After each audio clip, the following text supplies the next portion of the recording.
about 5 o'clock on Tuesday, November 2nd.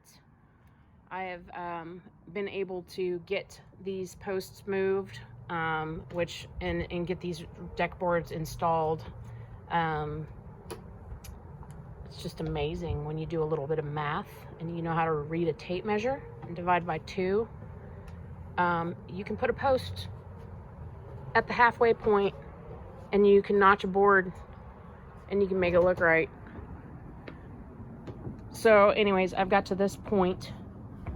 I've got this post set over here. I had to move this post.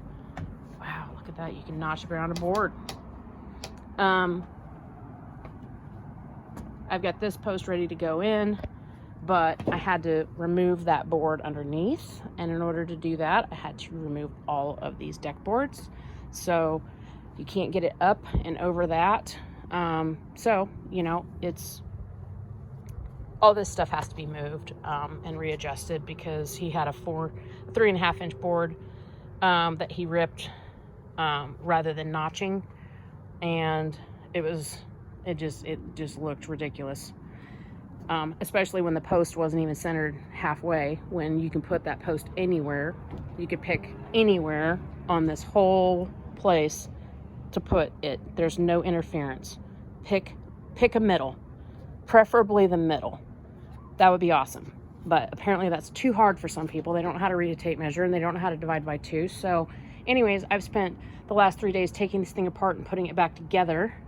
And this is where I'm at. So this is thanks to Brian Imes with Staunch Properties, who I paid $1,200 to install this deck and these stairs, rebuild the rails.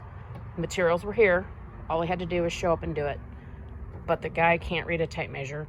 And when I pointed out that the posts were not halfway and it was not okay to rip a board down the middle,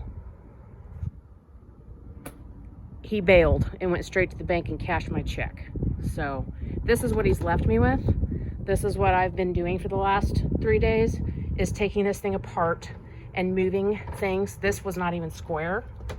This was 3/4 of an inch off. I had to basically rebuild the bottom of it and make it square because it measured 34 inches on one side and 33 1/4 on the other. So I had a 3/4 inch gap here. So I had to rebuild it, move this post, notch it. Wow, it's not that hard, Brian. So Brian Imes with Staunch Properties, this is what he has left me with, and he has my money. He went straight to the bank and cashed that check. So that's what I've been doing for the last 3 days.